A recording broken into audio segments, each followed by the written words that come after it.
Bonjour la team, bonjour à tous. Allez, je vous envoie le lien. On est 10h30, c'est le live, le webinaire santé du mois. Ensemble, on a un gros sujet aujourd'hui à aborder. Très intéressant. Allons-y. Allez, je vous partage vite dans la team.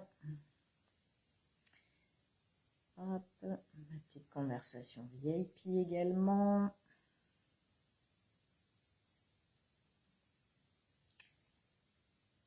Alors, je vous mets le lien. J'ai un groupe aussi qui est gratuit, le groupe Intemporel Bien-être.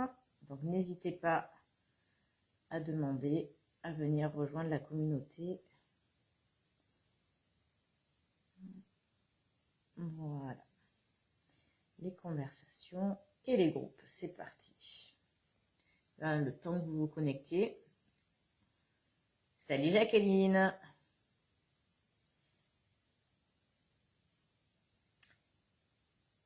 Hop. Voilà, le dernier partage sur ma page pro. Et ça y est. Voilà, je suis à vous. Je vais attendre quelques minutes que tout le monde se connecte. Je vous laisse me dire si vous m'entendez bien, si vous me voyez bien, si vous êtes en pleine forme justement avec ce changement d'heure, donc changement d'heure d'été. Donc du coup, là, pour notre cerveau, on est un petit peu perturbé. Donc justement, le sujet d'aujourd'hui, on va aborder donc le sujet du sommeil. Un gros sujet que vous m'avez demandé. Donc on va voir du coup l'importance du sommeil. Donc, je vois des petits cœurs. Donc, dites-moi si tout est OK. Je vais aller voir sur mon profil si je vois quelques commentaires, si vous m'entendez bien. Je vais baisser un petit peu le son. Salut Nathalie, impeccable. Ah, il y a Mireille aussi qui est là. Jacqueline. Super. Allez, j'attends vraiment une petite minute. Après, on va démarrer parce qu'on a vraiment un gros sujet. Et comme d'habitude, je vais vous le présenter de façon très, très complète. Vous savez que j'ai l'habitude de travailler de façon holistique, donc vraiment dans la globalité. Et je ne sais pas aborder un sujet juste avec un petit point comme ça parce que je pars du principe que tout est global. Donc super, on m'entend bien, on me voit bien, impeccable. Geneviève aussi nous a rejoint. Ok, donc du coup, aujourd'hui on va travailler, je vais vous apprendre plein de choses sur le sommeil. Du coup, on passe un tiers, salut Rebecca, on passe un tiers de notre vie à dormir. Vous savez, un tiers. Et on a 20% des Français en fait qui souffrent de problèmes de sommeil, qui n'ont pas un bon sommeil ou des insomnies, ce qui est très très important en termes de chiffres et de quotas. Et donc lors du dernier live où on avait parlé du foie, sur le foie gras, vous m'aviez dit Laurence, je veux que tu abordes le sommeil. Donc voilà, donc c'est chose faite. Donc du coup, comme tous les mois, on se retrouve pour notre webinaire santé et je vais également vous offrir des petits bonus sur les dernières recherches scientifiques avec les astuces par rapport au sommeil. Donc ça sera en fin d'émission. Donc restez bien avec moi. Salut Karine.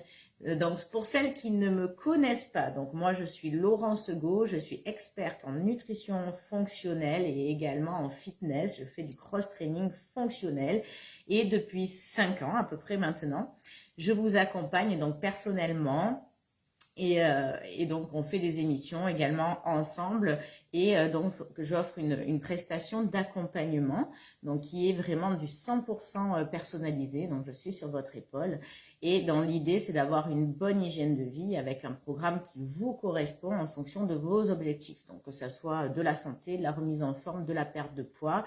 Donc, je suis plutôt spécialisée pour la périménopause et femme ménopause.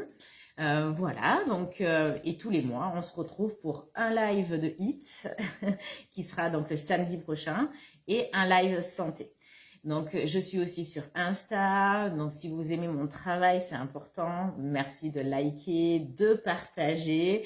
Voilà, au niveau de mes émissions, si vous les aimez. La ménopause n'arrange rien. On va voir ça pour le sommeil. C'est sûr, mais il y a des solutions et je vais vous apporter des solutions à tout ça. Donc, un dernier petit détail, bien entendu, je ne suis pas médecin, donc en fonction, donc là, je vais donner des préconisations qui sont générales. Et si vous avez vraiment voilà, des soucis, bien entendu, je ne me substitue pas à votre médecin. Par contre, je travaille avec un médecin fonctionnel dans mes programmes pour avoir vraiment une prestation complète avec vous, comme je vous l'ai dit, de façon vraiment holistique. Donc, depuis 5 ans, je suis en ligne avec vous et depuis le Covid, je fais aujourd'hui en ligne et en visio. Donc, vous avez aussi la possibilité de prendre voilà, des consultations avec moi. Mais bon, c'est pas le sujet aujourd'hui. Le sujet, on revient sur le sommeil, sur notre grosse thématique. Donc, n'hésitez pas. Si vous avez déjà des questions, mettez-les, comme ça je les écris et je vais voir si je peux y répondre en fin de live. D'accord ? Donc maintenant que vous avez partagé, que vous avez liké pour pouvoir perdre du poids dans votre sommeil, je vous assure que c'est vrai, mais plus vous likez, plus vous allez envoyer des cœurs et plus comme ça vous allez être en pleine forme avec un meilleur sommeil. Donc aujourd'hui, en fait, on a un constat scientifique. Allez, on revient sur le sujet. Je pense que là, tout le monde est là. Je vois plein d'icônes. Je pense que tout le monde est arrivé. Donc, salut Alexia, Manu. Donc, on va démarrer. N'hésitez pas à m'envoyer des questions. J'ai essayé de structurer parce que je vais aborder beaucoup de choses ce matin sur le sommeil. Je voudrais vraiment vous faire comprendre l'importance du sommeil, son rôle, parce que sinon on ne peut pas se dire il faut que je dorme bien si on ne comprend pas les choses. Hein. J'ai toujours l'habitude de bien expliquer, de bien faire comprendre pour que derrière vous puissiez appliquer. Salut Jackie. Donc du coup, c'est important de connaître le rôle. Donc on va voir le côté métabolisme, le rôle du sommeil, tout ce que ça apporte au niveau hormonal. Je vais simplifier vraiment au maximum, mais c'est important d'avoir cette connaissance. Salut Alexia. Et ensuite, on va voir ensemble les solutions pour avoir un meilleur sommeil et également les dernières études scientifiques, voilà, avec tout ce que je peux vous apporter. Donc, ça va être assez complet ce matin. Donc, comme d'habitude, vous savez que j'aime bien voilà, traiter le sujet dans sa globalité. Et oui, qui d'ordine, hein? Est-ce que c'est vrai d'ailleurs ce proverbe? On va le voir ensemble. Oui, ça joue aussi sur les émotions. On va voir tout ça. Donc aujourd'hui, on a un constat scientifique. Alors, je ne veux pas vous alarmer, mais pour montrer l'importance du sommeil. Donc aujourd'hui, si on enchaîne des nuits de moins de 5 heures, d'accord, sur un laps de temps, qui est finalement, on va dire, même au bout de 15 jours, on commence à avoir vraiment une grosse dette de sommeil. Donc quand on fait des nuits de moins de 5 heures, du coup, on augmente de 28% le risque de diabète. C'est énorme. Le risque de 48% sur l'infarctus. Donc, c'est aussi un gros chiffre. Les AVC, on augmente de 15%. Et on sait qu'aujourd'hui, il y a une relation directe entre le manque de sommeil et le cancer également et toutes les maladies en fait qui sont neurologiques, de dégénérescence au niveau des neurones.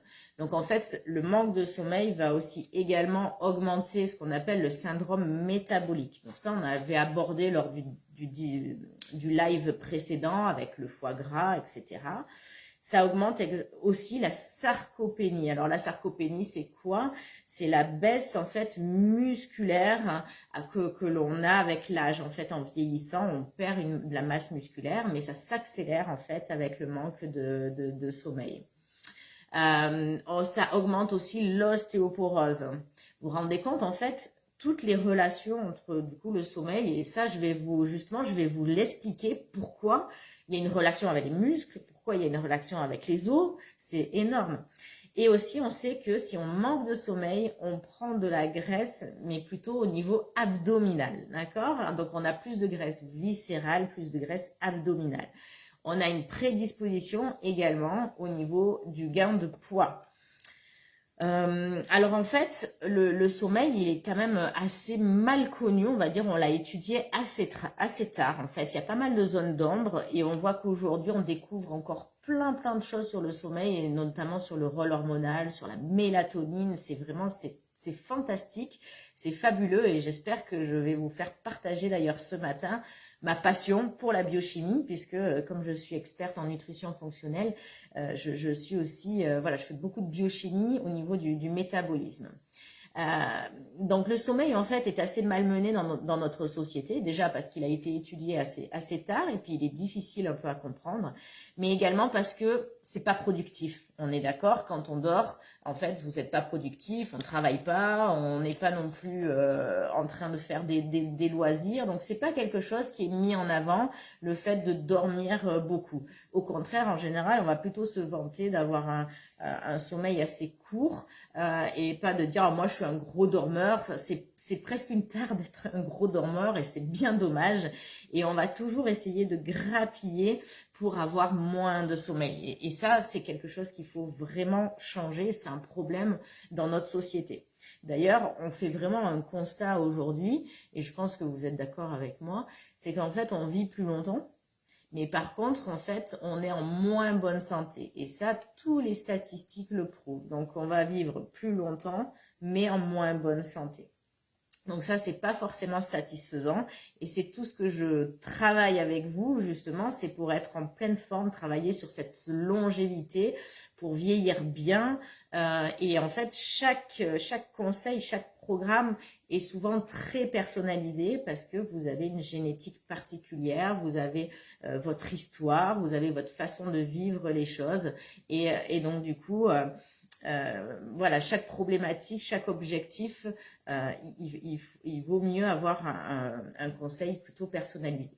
Mais ce matin, on va quand même aborder des choses, des conseils qui vont concerner vraiment tout le monde, d'accord? Ok Manu, en replay, pas de souci. Salut Valérie. Bon, est-ce que vous êtes en forme pour attaquer? Est-ce que vous êtes bien réveillé? Est-ce que vous avez votre café avec vous? Parce que ça aussi, je vais vous expliquer l'effet du café sur le sommeil. J'ai même pas eu le temps de finir le mien ce matin.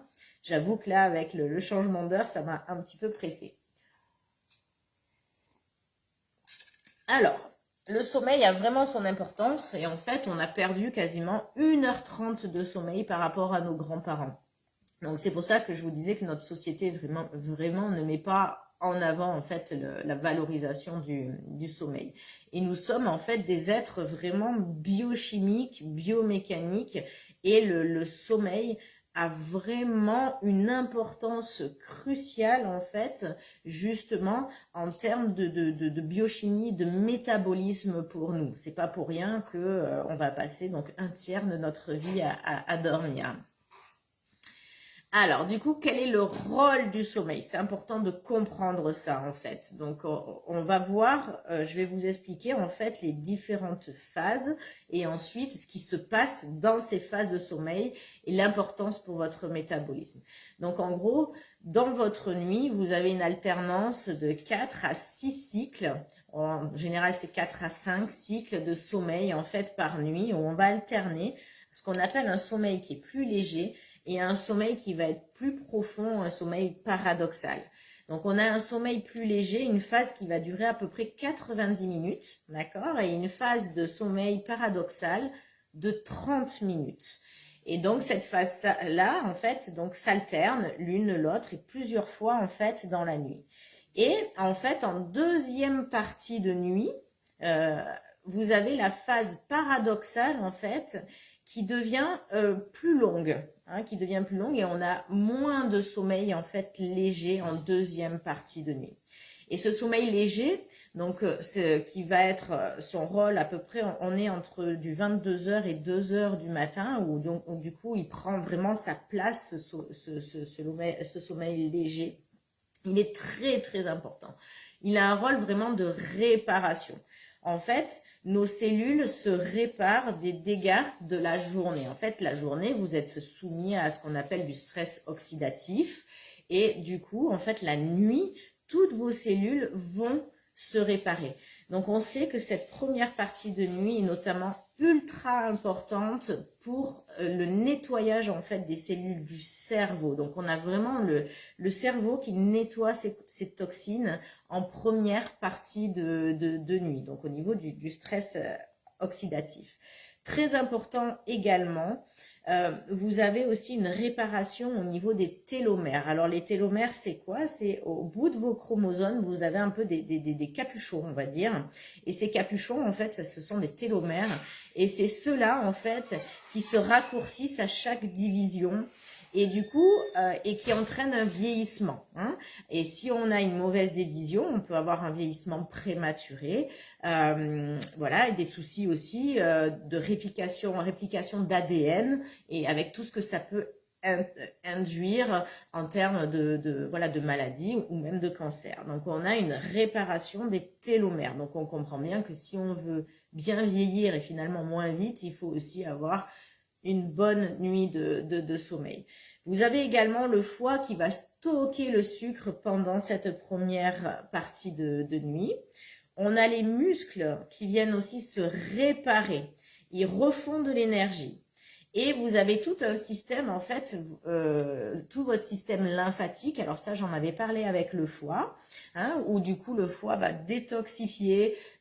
Au niveau de la lymphe aussi, on va avoir un nettoyage. Donc, vous avez tout ce drainage, en fait, lymphatique qui va se faire la nuit, mais également glymphatique, c'est-à-dire au niveau du cerveau.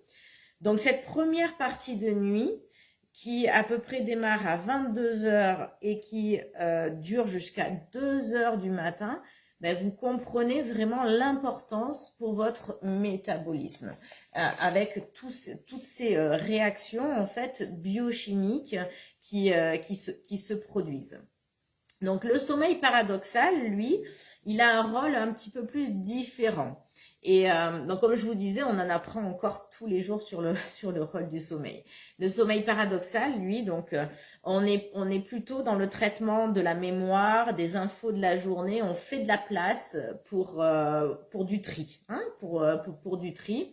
Donc voilà, tout a son utilité. Vous avez une première partie régénération, récupération, nettoyage des toxines et la deuxième partie de nuit où du coup, je vais trier toutes les infos de la journée parce que dites-vous que votre cerveau, en fait, chaque information, il doit l'analyser.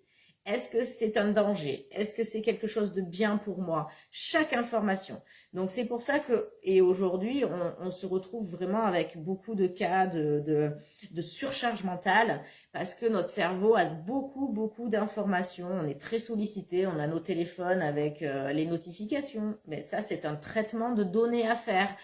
Vous entendez un bruit, quelque chose qui bouge, le cerveau doit traiter. Donc si vous laissez votre télé en fond, par exemple, avec des images, c'est pareil, vous avez l'impression que du coup, vous regardez pas. Mais en fait, votre cerveau traite l'image pour savoir si c'est un danger ou pas pour vous. Donc, cette deuxième partie de nuit, on va faire du tri, on va garder des choses, on va éliminer des souvenirs qui servent moins. Et en fait, il va compartimenter ça dans votre réseau de mémoire. Voilà, donc ça, deuxième partie de nuit. Donc, on comprend bien qu'en fait, le sommeil, c'est un peu comme un train. Hein, c'est un peu comme un train en fait qui part du quai et quand on le loupe, on n'arrive pas en fait à récupérer. Hein, vous allez par exemple au lieu de votre nettoyage, au lieu de durer 4 heures, si vous vous couchez plus tard, il va durer que 2 heures. Mais du coup, vous avez loupé le premier passage de train. Et ça, c'est important à vraiment assimiler, à se rendre compte de cette importance avec ce train et ces divers wagons, avec du coup tous les rôles en fait qui se passent pendant le sommeil. D'accord? Donc en fait, quand vous loupez ce wagon, forcément, on va avoir moins de nettoyage, on va avoir ce qu'on appelle une dette de sommeil. Et du coup, cette dette de sommeil, en fait, vous ne pouvez pas le récupérer. C'est faux de dire qu'aujourd'hui, c'est pas grave, je récupérerai plus tard quand je serai à la retraite, par exemple. J'entends beaucoup dire, ah oui, mais plus tard, quand je serai à la retraite, ou encore pire, dire quand je serai dans ma boîte en sapin, j'aurai le temps de dormir. Mais en fait, non, ça ne marche pas du tout comme ça. Malheureusement, en fait, votre corps, en gros, vu qu'il ne peut pas faire toutes les réactions biochimiques dont il a besoin, ça va engendrer un stress et en gros, vous êtes en mode survie. Vous êtes en mode survie qui, en fait, votre journée va être encore plus fatigante. Vous allez vieillir plus vite.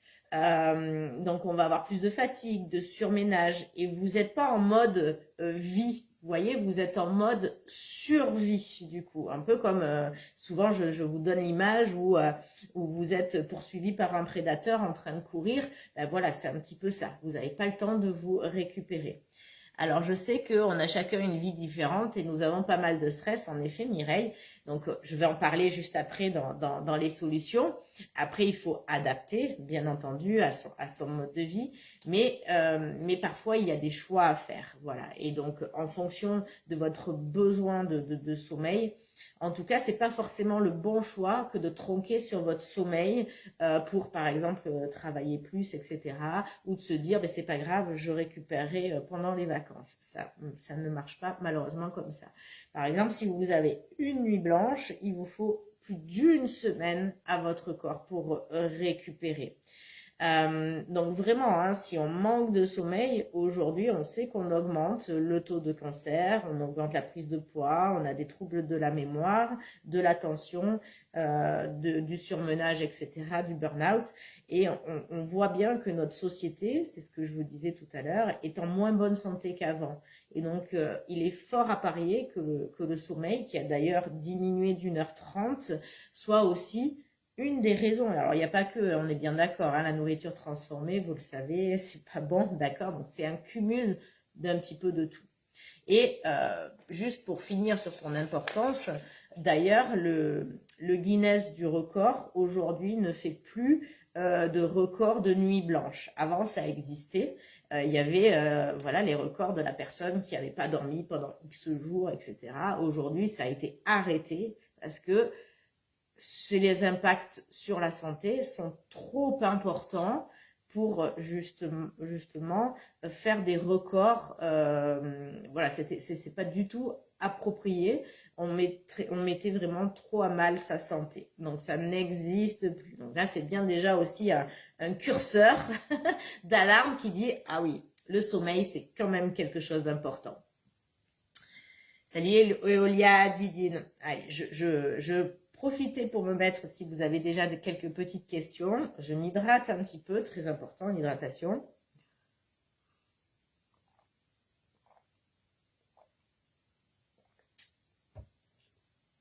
Alors, notre sommeil, il est réglé par quoi? Donc, en fait, on a ce qu'on appelle une horloge biologique. Exactement, le manque de sommeil, c'est utilisé comme un mode de torture. Ça rend fou le manque de sommeil, c'est clair. Bon, promis, j'ai pas trop de manque de sommeil. Alors, on va revenir sur quelque chose de très important qui est le cycle circadien en fait, et donc notre horloge biologique. Alors, on a en fait une horloge biologique qui est vraiment propre à chacun. Mais la plupart du temps, on a un chronotype, ça veut dire qu'en fait, allez, 90% de la population, on est câblé quand même de la même façon, d'accord? Donc, on est câblé sur du 23h ou 22h, 7h du matin pour dormir. Quelques exceptions où on a des personnes qui vraiment sont plus de nuit, hein, qui aiment travailler la nuit, qui ont vraiment un métabolisme qui est décalé, mais c'est vraiment très rare et c'est vraiment, ça fait partie des exceptions. Mais la plupart du temps, en fait, donc on a notre horloge biologique qui est calée sur un cycle circadien et qui est le soleil, pas le sommeil. Le sommeil, c'est le sujet du jour. Donc en fait, ça s'explique. À l'époque, hein, nos ancêtres, ils étaient dans les cavernes en fait, et forcément, c'était la lumière du soleil qui les réveillait. Donc en fait, c'est toute la lumière du soleil qui vient en fait engendrer le cycle en fait du soleil qui définit notre horloge biologique. Le manque de sommeil joue-t-il avec la ménopause? Oui, ok, je le note, on va en parler tout à l'heure. Merci Dominique, merci. Oui, j'essaie de faire plus simple et d'essayer d'être très... je suis enthousiaste, j'adore ce que je fais, vous le savez. Donc du coup, le soleil, son importance, ben, à l'époque, hein, on n'avait pas de lumière artificielle. À l'époque, c'est le soleil qui nous réveillait. Donc en fait, on a tout un processus chimique, biochimique en fait, qui passe à travers la rétine, à travers l'œil, où en fait la lumière induit des réactions hormonales en fait, d'accord? Mais c'est assez complexe, donc ça je vais vraiment le simplifier au maximum, mais en gros, vous avez la lumière, ça va taper sur votre rétine au niveau de votre œil et ça va faire en cascade, ça va arriver à ce qu'on appelle une glande pinéale en fait, et cette glande va sécréter l'hormone pour pouvoir dormir ou se réveiller, hein, en fonction, voilà, s'il y a le soleil ou s'il n'y a plus le soleil. Mais on n'a jamais été exposé à de la lumière artificielle. Vous comprenez qu'à l'époque, on avait vraiment que le soleil. On n'avait pas des écrans, de la lumière quand on allume. Et en fait, le problème aujourd'hui, c'est cette longueur d'onde. C'est que finalement, vous avez des mini-soleils tout le temps avec vous. Donc quand le soir, c'est 21h ou 22h, vous allez vous brosser les dents, vous rallumez la lumière et que vous avez une lumière blanche par exemple, pour votre cerveau, c'est un soleil. Ça donne une information et une cascade de réactions biochimiques. Et personne ne fait exception à ça. Tout est biochimie dans notre corps. Nos cellules parlent entre elles. Et du coup, ce n'est que des oligo-éléments, etc., de l'électricité qui passe, des hormones, de la biochimie, des protéines. Donc, vous avez tout le temps plein de petits soleils. Votre téléphone, pareil, vous mettez votre écran, hop, écran bleu pour votre cerveau. C'est un soleil, ça envoie une information au niveau de votre rétine, d'accord? Donc aujourd'hui, on a ce souci avec cette lumière artificielle qui vient complètement perturber notre cycle. Donc même plus que la ménopause, hein, d'accord? Ça va être vraiment des facteurs, vous allez voir, il y a des facteurs principaux et après il y a des facteurs secondaires. Donc la lumière en fait va inhiber la mélatonine, d'accord? Donc la glande pinéale, bim, elle a une information, elle inhibe la mélatonine, qui est du coup l'hormone qui va vous servir à dormir, d'accord? Donc vous avez des capteurs rétiniens derrière les yeux. Qu'est-ce qui se passe? Alors en fait, quand on a de la lumière, d'accord, et qu'on va signaler du coup au corps qu'il faut se réveiller, ben vous avez une montée de cortisol. Le cortisol, c'est une hormone qui est indispensable à votre survie, hein, d'accord? Donc vraiment, il faut pas lui jeter la pierre. Le cortisol, en fait, c'est vraiment l'hormone de la survie, de l'activité. Donc pour nos ancêtres, du coup, cette hormone servait à aller, je vais chasser, je me réveille, je vais trouver à manger. De l'eau, je vais combattre si j'ai besoin de combattre. Donc le cortisol, finalement, c'est ce qui vous maintient en vie, d'accord? Mais, donc, vous comprenez qu'avant, on avait le soleil le matin, hop, le cortisol qui monte dans la journée, la lumière qui baisse, vous avez le cortisol qui descend, et en parallèle, vous avez la mélatonine et d'autres hormones, en fait, qui vont monter pour votre nuit. Et donc la nuit, je vais avoir un pic de mélatonine, d'accord, qui est vers 3 heures du matin. Le cortisol doit être au plus bas, ok, et ensuite on se croise. Vous avez le matin, le réveil du matin, le soleil, donc la mélatonine qui descend, qui est au minimum vers 6 heures du matin, et le cortisol qui remonte. Ça, c'est un cycle normal. Mais si vous mettez de la lumière, d'accord, en fait, vous mettez de la lumière, vous avez du coup le cortisol qui va se mettre en route. Vous ne pouvez pas avoir les deux. Vous ne pouvez pas avoir les deux boutons d'allumer. C'est pas possible. Vous ne pouvez pas avoir le bouton combat et le bouton repos. Alors, je simplifie pour dire combat, c'est-à-dire activité. Hein. Aujourd'hui, on ne combat plus. Mais voilà. Donc, j'ai le cortisol qui me rend actif, qui va me réveiller pour ma journée. Ou la mélatonine, où je me répare et je dors. Ça, les deux ensemble sont pas compatibles. C'est l'un ou c'est l'autre. Donc, si j'allume la lumière, j'allume le cortisol. Et la mélatonine est éteinte.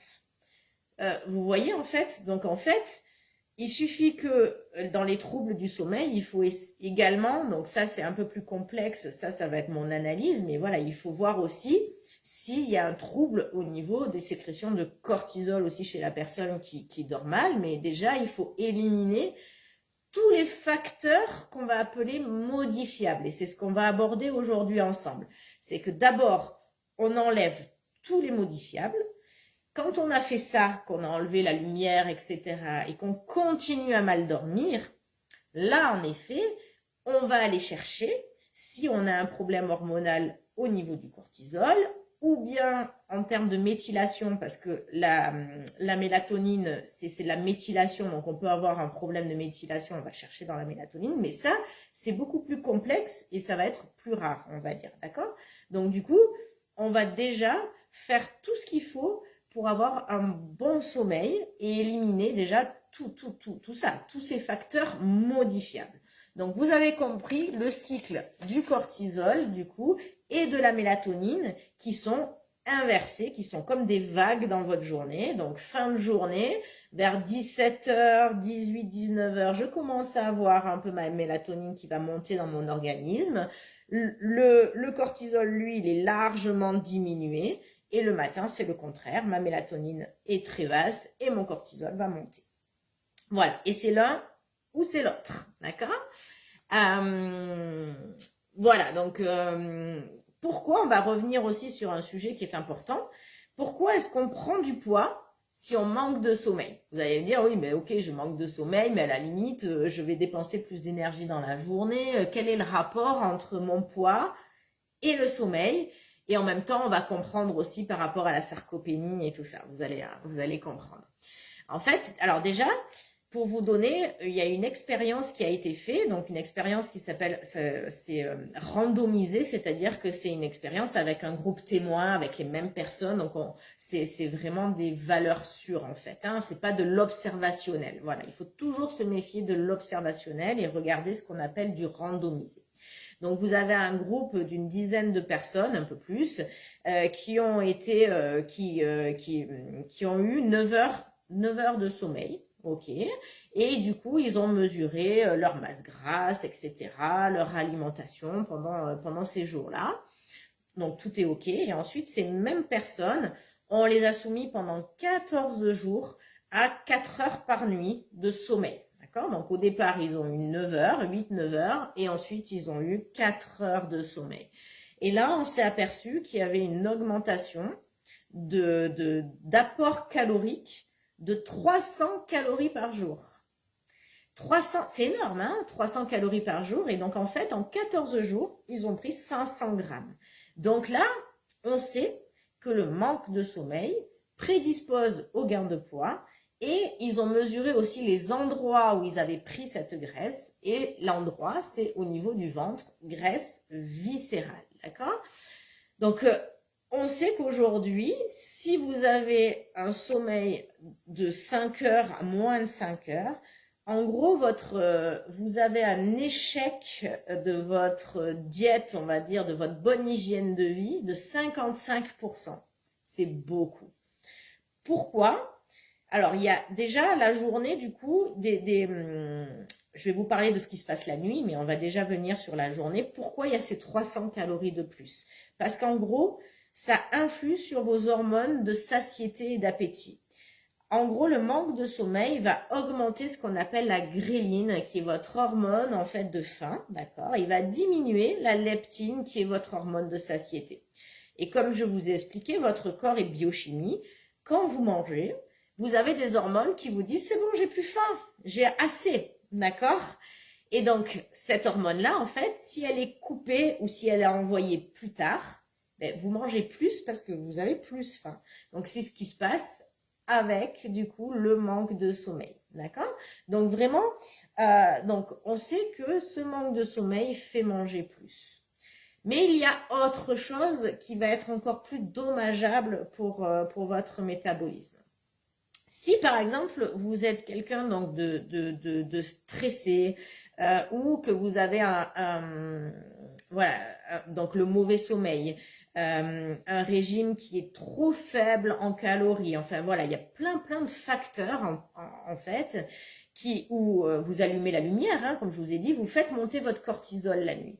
Le cortisol, c'est, comme je vous ai dit, c'est l'hormone en fait qui vous prépare à l'action. Qu'est-ce qu'elle fait cette hormone?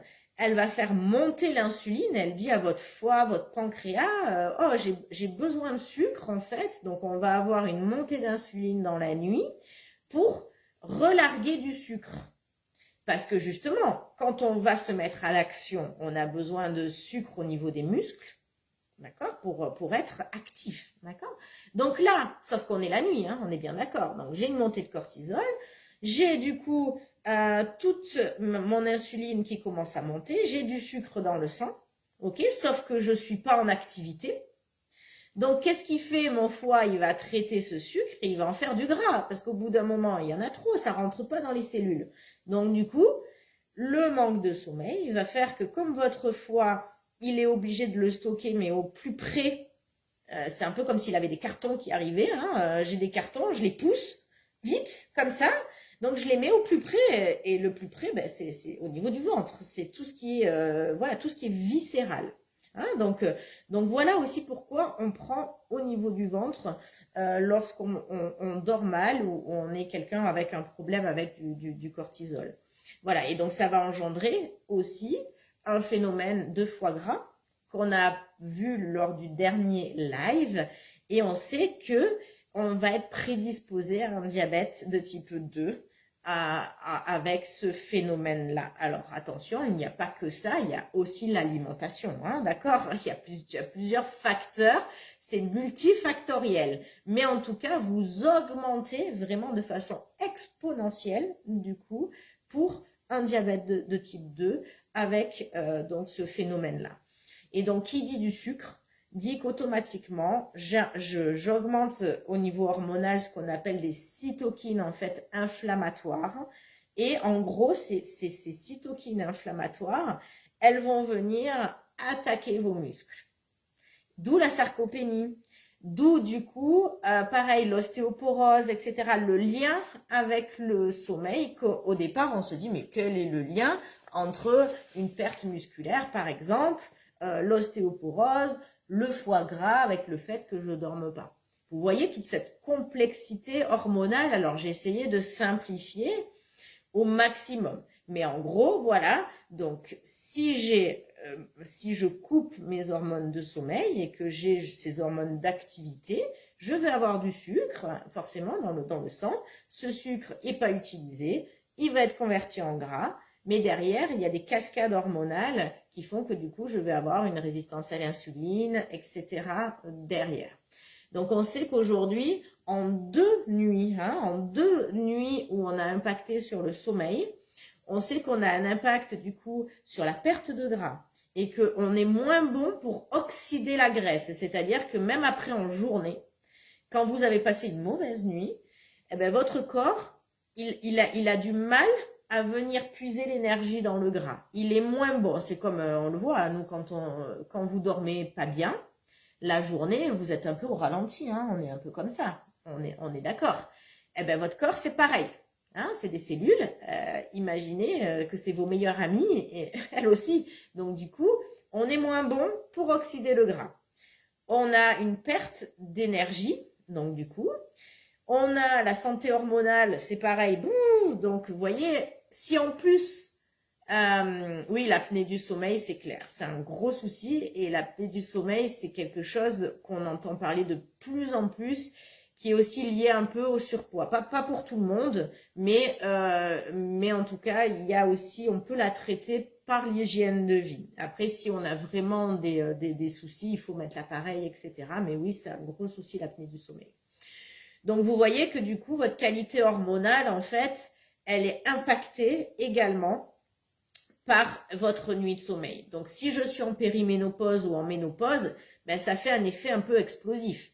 Parce que qui dit cortisol dit glande surrénale. Votre glande surrénale, elle est aussi en relation avec vos ovaires. Donc du coup, si on est en péri ou ménopause, déjà il y a une communication qui est un peu biaisée, qui est un peu compliquée. Donc là, on rajoute encore quelque chose de complexe. Donc vous voyez, des fois, c'est pas forcément la ménopause qui va engendrer une mauvaise nuit, c'est que j'ai pas mes facteurs modifiables, que j'ai pas changé, j'ai pas un rituel pour bien dormir, ou alors je néglige un peu mon sommeil, et ça va accentuer mes syndromes de ménopause. Hein. Donc après, encore une fois, c'est du cas par cas. Hein. C'est pas tout le temps le cas. Ensuite, il faut venir vraiment, voilà, personnellement, voir quel est le sens, d'accord? Qu'est-ce qui fait démarrer la chose? Mais grosso modo, la plupart du temps, ça va être plutôt le sommeil qui va engendrer ça. Donc la qualité de vos mitochondries, vous savez, j'ai fait une intervention à Paris il n'y a pas longtemps, voilà, devant des milliers de personnes sur les mitochondries, c'est très important. Donc les mitochondries, c'est pareil, en fait, elles vont perdre de l'énergie, elles vont être affectées par votre mauvaise nuit, parce qu'en fait, elles aussi, elles n'arrivent pas à sécréter les bonnes hormones. Et du coup, pareil, si elles ont du sucre, alors qu'elles doivent à la place de synthétiser de la mélatonine, etc., en fait, elles vont se fatiguer pour rien. Et donc, vous perdez toute l'énergie que vous devez avoir la journée. Et les synthèses hormonales qui doivent être faites la nuit ne sont pas faites. Donc, on a une baisse de sérotonine, d'accord? Sérotonine précurseur de la mélatonine, je vais en parler un petit peu après, donc, ou de la mélatonine, on va simplifier. Donc, des hormones de sommeil. Et par contre, vous augmentez tout ce qui est catécholamine, c'est-à-dire dopamine, noradrénaline, adrénaline par le manque de sommeil. Donc, vous avez le bouton action rouge stress qui va être allumé quasiment en permanence, d'accord? Et ça, pour votre corps, c'est épuisant. C'est épuisant. Voilà pour ce qui est du rôle du sommeil, son importance et comprendre aussi les interactions du sommeil avec la prise de poids, avec la fatigue, avec le diabète, etc. C'était important pour moi de faire cette première partie pour qu'on puisse aborder ensuite comment avoir un meilleur sommeil. Hein, parce que c'est pareil, quand je vous explique votre programme personnalisé, où je vous dis, voilà, ça serait bien que vous mangiez telle chose, parce que vous avez, par exemple, du sélénium pour votre thyroïde, et vous avez une hypothyroïdie. Si je vous explique pas le pourquoi, vous allez me dire, oui, ah oui, elle m'a dit de manger je sais pas moi, des noix de macadamia, mais bon, je sais pas pourquoi, et vous allez l'oublier au bout d'un moment. Alors que là, si je vous explique le pourquoi du comment, vous allez dire, ah oui, c'est pour ça que je dois le faire. Ça change tout. Hein, ça change tout. Enfin, en tout cas, c'est ma façon de voir. Et je suis à 100% résultat. Je pense aussi que c'est ma méthode de faire et qu'elle vous plaît. Voilà, donc ça, c'était... Hop, on a fait la première partie. Donc, j'ai un peu débité, je sais. Mais j'arrive pas à faire un sujet si je vous le traite pas de façon holistique et complexe. Et malheureusement, vous savez que je travaille beaucoup et je n'ai pas le temps de vous faire des petits lives chaque semaine avec des petits sujets. Donc, je préfère vous en faire un gros qui est très complet. Parce qu'à côté de ça, ben, j'assure mes consultations, mes suivis, les cours de HIIT, les recettes sur les groupes, tout ça, tout ça. Donc voilà, mais je suis très heureuse d'être avec vous. Est-ce que déjà, vous avez quelques questions sur cette première partie? Maintenant, on va aborder la deuxième partie qui va être les 6 bases de la bonne hygiène de sommeil. On va passer sur du concret. Là, je vous ai parlé pas mal de biologie, de biochimie. Donc, n'hésitez pas. Si vous avez déjà des questions, mettez-le. Comme ça, moi, je bois un petit coup en attendant. Et ensuite, on enchaîne sur la deuxième partie. Je vous invite à prendre des notes parce que vous allez voir, ça va être intéressant. Sinon, vous le regardez, vous aurez le replay sur ma chaîne YouTube. Hein, donc après, vous avez tous les replays ou sur le groupe intemporel. C'est plus facile à trouver que sur mon profil perso.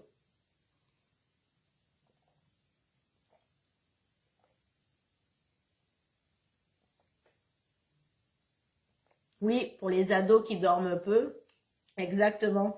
J'ai oublié les statistiques, mais les ados, je crois qu'ils ont une nuit de retard par mois, en fait, cumulé Et c'est énorme et malheureusement, c'est le même constat pour eux. C'est-à-dire qu'en fait, les ados qui dorment peu, et c'est le cas aujourd'hui de tous parce qu'ils sont tous sur les écrans, beaucoup, et donc en fait, ils empiètent sur leur croissance, sur les croissances. C'est même encore pire, je dirais, parce qu'ils sont en pleine croissance musculaire, osseuse, mais aussi au niveau des synapses, des neurones, etc. Donc en fait, on voit bien que leur développement, du coup, est entravé par le manque de sommeil. Et en fait, ils vont diminuer leur qualité de vie sur leur longévité plus tard. Voilà. Donc, et aujourd'hui, on a vraiment le lien, la corrélation entre, par exemple, l'Alzheimer et le manque de sommeil, aujourd'hui est fait. Hein, il est fait.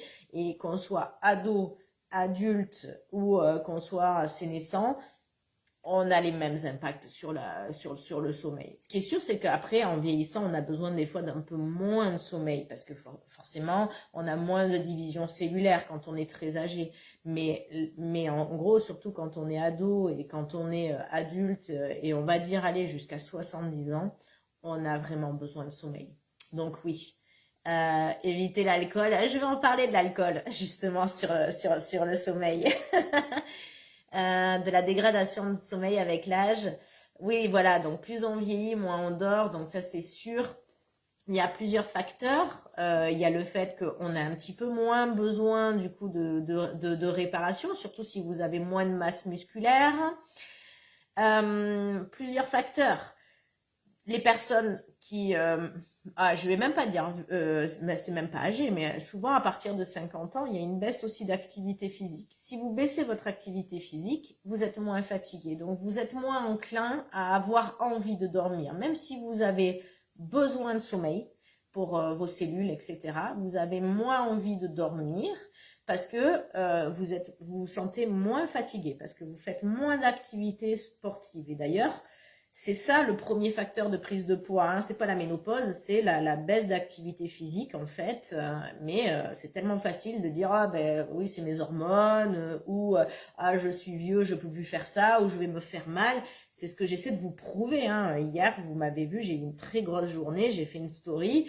À 21h30, je faisais je préparais le cours de sport de mardi parce que j'ai une journée où j'ai été assise, où j'ai été sédentaire et il fallait vraiment que pour que j'ai... Alors là, c'est paradoxal, je me suis couchée plus tard pour avoir un meilleur sommeil parce que j'avais besoin de mon activité physique. Mais ça, on va en venir après. Ça, c'est par rapport au cas personnel, d'accord? Vraiment quoi, hein. Donc ça, c'est du personnalisé. Mais du coup, manque d'activité, quand on est âgé, du coup, on a moins envie de dormir, on est moins fatigué. Alors après, pour aller aux toilettes, ça c'est sûr. Donc il y a une espèce d'hygiène aussi à avoir, hydrique, où on peut diminuer en fait son eau le soir. On va venir sur cette deuxième partie en parler. Mais souvent, quand vous avez quand même, quand vous vous levez pour aller aux toilettes la nuit, c'est souvent que le sommeil n'est pas de bonne qualité. Parce que normalement, votre vessie, elle est censée tenir toute la nuit. Et moi qui bois beaucoup et qui justement, je fais le sport le soir, donc des fois je vais boire 1 litre à 8 heures, je me réveille. Avant, je me levais la nuit et je ne me réveille plus la nuit. Donc c'est vraiment, voilà. Hein, du coup, c'est plutôt un problème de qualité de sommeil. Mais maintenant, on peut mettre en place des petites actions pour éviter de boire la tisane, etc. À partir de 20 heures, de se dire, bon, allez, j'arrête de boire, mais je bois avant. Mais à voir. Alors, euh, oui, et c'est ça, Dominique, il diminue la qualité du fonctionnement de leur cerveau, tout à fait. Les ados, même un adulte hein, qui dort moins, on le voit, on a moins de capacité d'apprentissage, ça c'est clair. L'apnée du sommeil, oui, j'y reviendrai dessus. Donc ça, l'apnée du sommeil, il faut vraiment se faire traiter. Soit vous avez aujourd'hui des appareils, il faut le mesurer. Et quand c'est le cas, il faut aussi, alors ça, si vous faites de l'apnée, que vous êtes quelqu'un qui a une bonne hygiène de vie, qui est mince, ben, ça peut être une malformation au niveau du palier ou quoi. Donc ça, il faut mettre un appareil. Mais la plupart du temps, Comme ce que je disais, c'est que les gens qui font de l'apnée du sommeil, ça va être des gens qui ont plutôt un syndrome métabolique. Et quand on va résoudre le syndrome métabolique, on arrive à améliorer, voire supprimer l'apnée du sommeil. Hein. Voilà, donc Didine aussi, elle se lève entre 2 à 3 fois par nuit. Ok.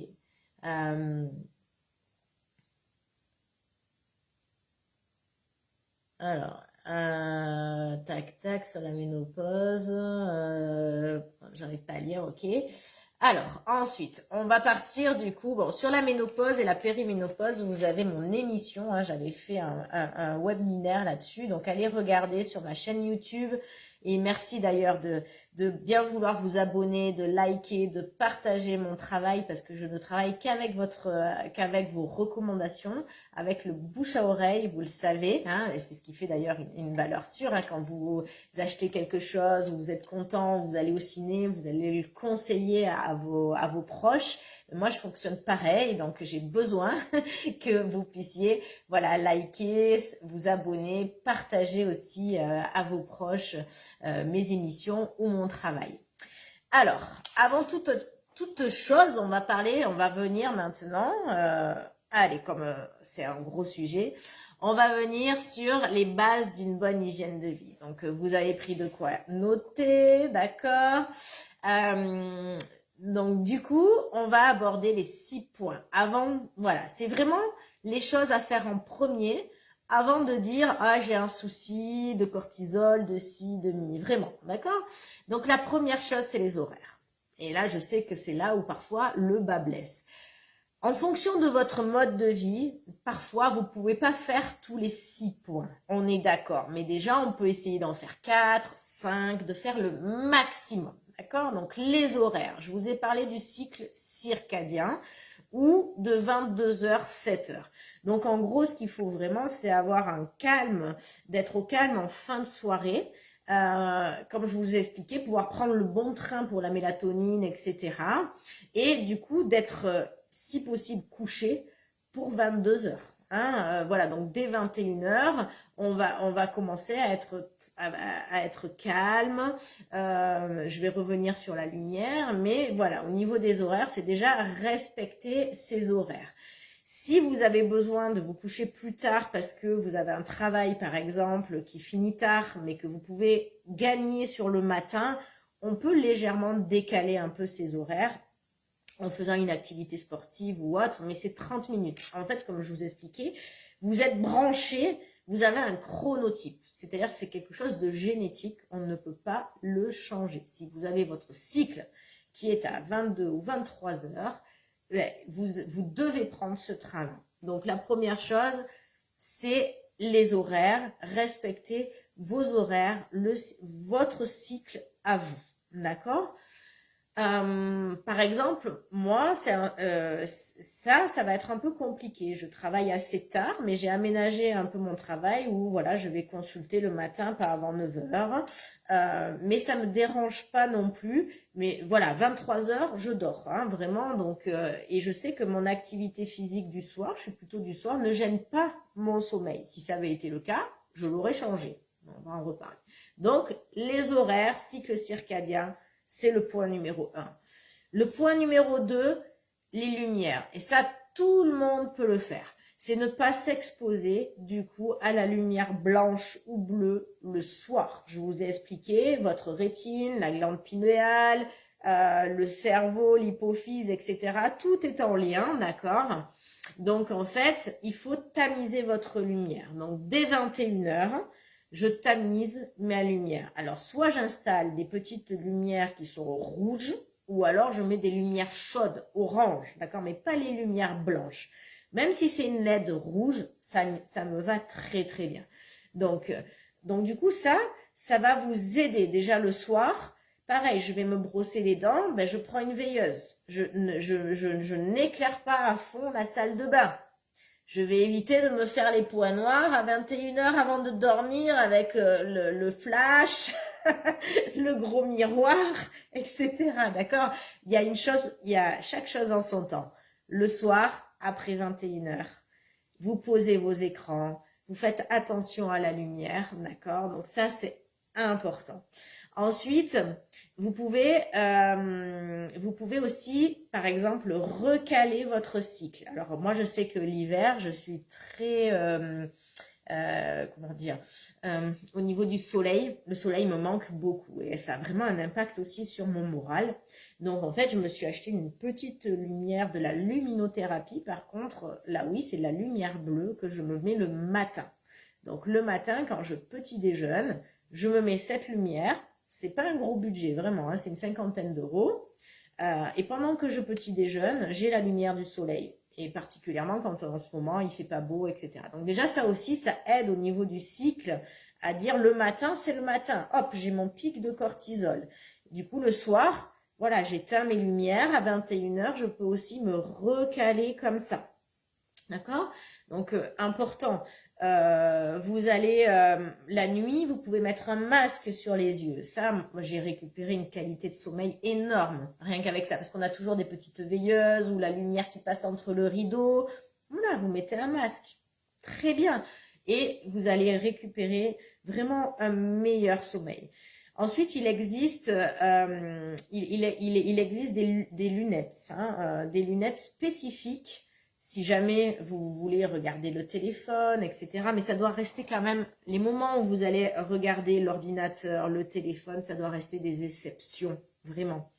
Vous avez des lunettes, ça s'appelle, je crois, des lunettes ambar. Mais alors, c'est pareil, par contre, là, c'est un beau budget, d'accord? Où, du coup, ça va vraiment couper cette lumière bleue. Et ça, c'est le top. Voilà, si vraiment les écrans, vous pouvez vraiment pas vous en passer, mais il faut se sevrer, il faut lire, alors vous pouvez écouter un podcast, faire des choses qui ne vous soumettent pas à cette lumière bleue qui est un soleil pour votre métabolisme. Soleil, cortisol, il y a pas... ok? Ça m'arrive, hein, moi aussi, hein, de regarder mon téléphone, des fois je vous réponds tard, etc. Mais je sais que c'est pas bien, il faut pas le faire tout le temps. Voilà, donc ça va améliorer votre qualité de sommeil. Donc voilà, donc vous pouvez aussi avoir les lunettes de luminothérapie aussi le matin, ça existe en lunettes, c'est un peu plus onéreux que la lampe.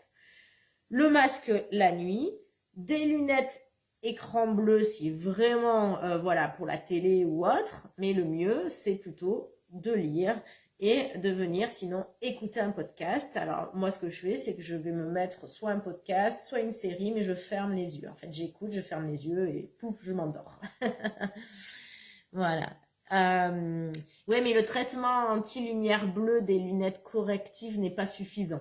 C'est pour ça que je parlais des lunettes en barre. Il faut vraiment, c'est des lunettes spécifiques qu'il faut rajouter à vos lunettes. C'est déjà pas mal, cet écran-là, mais c'est pas suffisant. C'est pas suffisant. Alors, ensuite, la troisième base, le troisième pilier, c'est vos émotions. C'est vos émotions. On a compris du coup que le stress, ou je pense au travail ou quoi que ce soit, ben, ça me met en activité. Donc du coup, je vais activer ma glande surrénale. Et du coup, si j'active ma glande surrénale, ça va éteindre forcément, hein, la mélatonine. On est d'accord.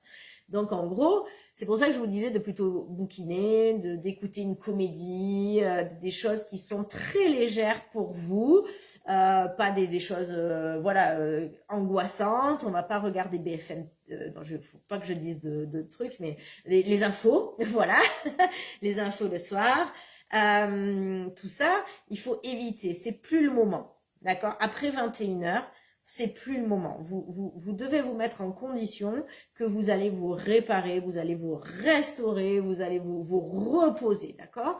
Et si vous êtes comme moi et que vous avez un cerveau qui travaille beaucoup, c'est simple, vous prenez un bloc-notes, ok, et vous le mettez sur votre table de nuit, et dès que vous avez quelque chose, une idée pour le travail, de suite vous l'écrivez. Vous l'écrivez et vous le posez. Parce que si vous l'écrivez pas, ça va rester, ça va tourner dans votre tête. Parce que votre cerveau, il a besoin, quand il a une idée, de ouvrir et fermer le dossier. Donc là, vous l'avez mis sur papier. C'est ok, c'est posé, j'y pense plus. D'accord? Voilà, donc important. Quand vous êtes dans le travail, etc., j'ai un bloc-notes, d'accord? Donc, la gestion des émotions. Ensuite, si vous avez un sommeil léger, par exemple, qui est comme moi, vous avez la solution aussi des boules qui est, du masque. Mais voilà, le soir, on va plutôt être sur une activité calme. Alors, je sais que la méditation est quelque chose de très très bien, la cohérence cardiaque également avant de dormir, c'est vraiment fabuleux et notamment au niveau des télomères. Tout à l'heure, je vous parlais des télomères. La méditation a une action de vitalité sur les télomères pareil, qui a été prouvée scientifiquement. Alors, je sais qu'on dit, ah, la méditation, j'ai pas le temps, j'ai pas si, mais ça dure 3 minutes. Voilà, vous vous posez, vous respirez. Dès qu'il y a une pensée qui arrive, vous la faites partir. Vous pouvez mettre une petite musique douce, etc. Il existe aussi maintenant des bandeaux avec les écouteurs, avec justement ce style de musique qui va vous aider à vous décontracter. Ok? Donc là, on a vu troisième pilier. On se souvient? Après, je vous fais l'interro écrite, hein, donc j'espère que vous avez pris des notes.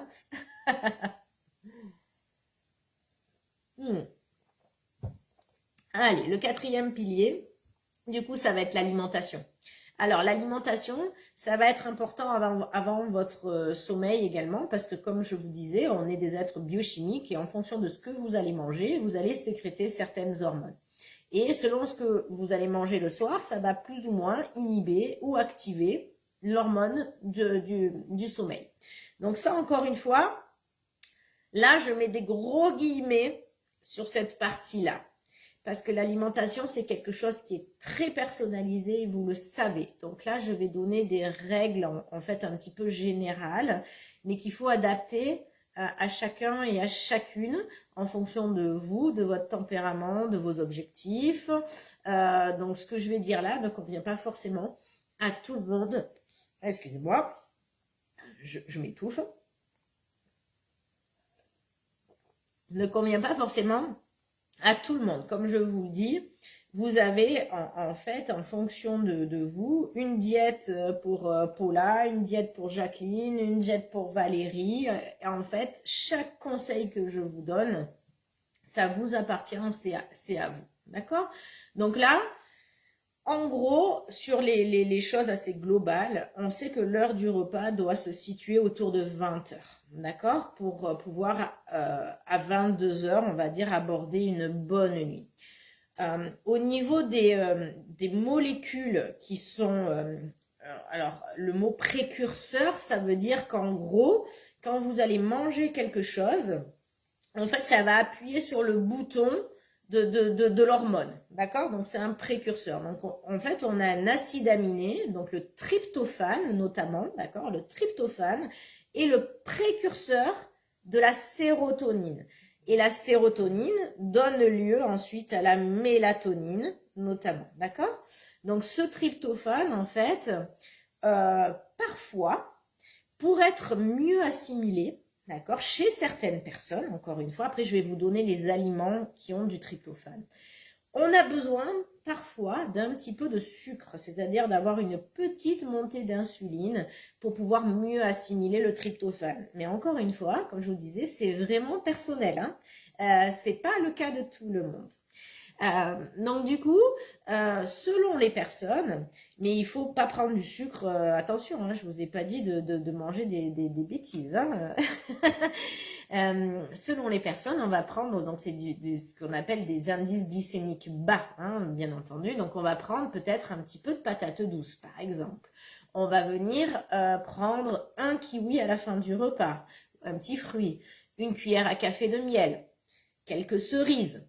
La cerise est assez spécifique pour le sommeil. Voilà, c'est un petit peu, d'accord? Et c'est pas forcément selon toutes les personnes. Mais pour des personnes parfois qui vraiment ont un mauvais sommeil, pour mieux assimiler le tryptophane, on va mettre un petit peu de glucides, indice glycémique bas le soir. D'accord? On va éviter aussi les repas qui sont lourds. D'accord?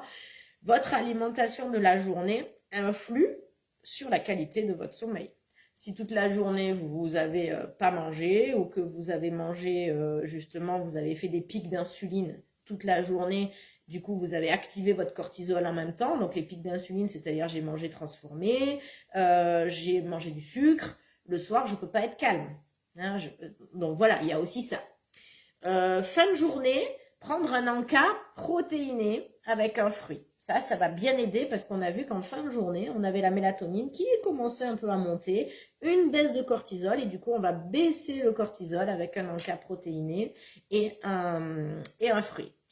Alors, dans les aliments qui sont précurseurs du coup du fameux tryptophane, d'accord, l'acide aminé. Vous avez la viande blanche, vous avez les œufs, vous avez les produits laitiers.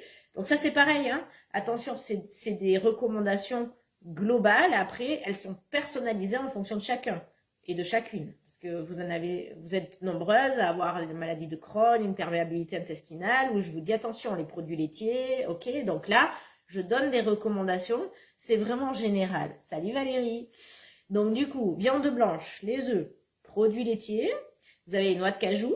Mais c'est pareil, c'est si vous êtes en perte de poids, on va peut-être pas prendre les noix de cajou le soir. Hein, donc c'est vraiment à moduler. Les brocolis, des légumineuses, certaines algues, quelques cerises dont je vous ai parlé. Non, la cerise, pardon, c'était pour le sucre. Du coup, vous avez aussi, par exemple, dans 100 grammes de parmesan, vous avez 560 nanogrammes de tryptophane. Dans 100 grammes de bœuf, vous avez 450 microgrammes de tryptophane, ce qui est beaucoup, hein, vous voyez. Donc, on va retrouver vraiment dans les produits, la plupart du temps, animaux, les acides aminés dont on a besoin, d'accord. Voilà pour ce qui est des précurseurs, le tryptophane, une meilleure assimilation parfois avec un petit peu de glucides lents, mais un petit peu, et ça c'est personnel et c'est pas pour tous les cas. Et l'alcool, parce que tout à l'heure j'ai vu passer le mot de l'alcool, d'accord. L'alcool, parfois vous me dites, ah Laurence, ben, si je prends un petit verre de vin ou quand je bois un petit peu d'alcool, j'ai un meilleur sommeil. Alors attention. C'est pas l'alcool qui vous fait avoir un meilleur sommeil. Après, le fait de prendre de l'alcool dans votre repas, en fait, vous augmentez au niveau du foie gras, on l'a vu. C'était le dernier, le dernier webinaire sur le foie gras. J'ai parlé de l'alcool par rapport aux cétoses, etc. D'accord? Donc, c'est pas la solution. Par contre, ça veut dire que si l'alcool vous détend, et que vous avez un meilleur sommeil, c'est que ça vient bien du stress, d'accord. Donc, c'est que vous avez trop de tension, peut-être que c'est musculaire, peut-être que... Et donc ça, il faut aller résoudre ça, il faut aller voir au niveau des surrénales, il faut aller voir si vous êtes angoissé, si vous avez des problèmes de stress. Tout ça, du coup, en fait, c'est la racine qu'il faut aller voir. Et une fois qu'on a résolu ça, traité ça, pas besoin d'alcool. D'accord? Mais voilà, éviter l'alcool, ça doit être festif, ça doit être quelque chose d'exceptionnel. Je vais pas me faire des amis. Alors, un autre point qui est important, le 5e point. La température. La température. Alors, est-ce que vous savez que notre température corporelle varie, d'accord, dans la journée, et vous avez 2 moments, en fait, où notre température corporelle baisse. Vous avez à 14h et le soir, d'accord. Et en fait, la baisse légère de notre température corporelle, justement, en fait, elle active la mélatonine, l'hormone du sommeil et l'endormissement. Et c'est pour ça qu'en fait, souvent vers 14h, vous me dites, oh, Laurence, à 14h, j'ai le coup de barre après manger. En fait, c'est pas la digestion qui va entraîner ce coup de barre, c'est la baisse de votre température corporelle. Et d'ailleurs, c'est très très bien si vous êtes adepte de la petite sieste ou si vous pouvez le faire, c'est très réparateur. Donc, c'est un moment en fait où notre corps demande une petite réparation, où on peut s'endormir. Donc, la température, vous comprenez, est très importante. Donc, en gros, si j'ai une chambre qui est surchauffée, je ne vais pas bien dormir, d'accord. Donc, il faut baisser la température. Donc, on va dire que dans les 19-20 degrés, c'est plutôt pas mal pour une chambre pour dormir. Ensuite, ce que vous pouvez faire, c'est venir prendre une petite douche froide juste avant, par exemple, de dormir pour des personnes qui ont des problèmes de sommeil. Alors, cette mesure, elle va pas forcément être appropriée pour quelqu'un qui est en hypothyroïdie ou avec une hypothyroïdie frustre parce qu'on est très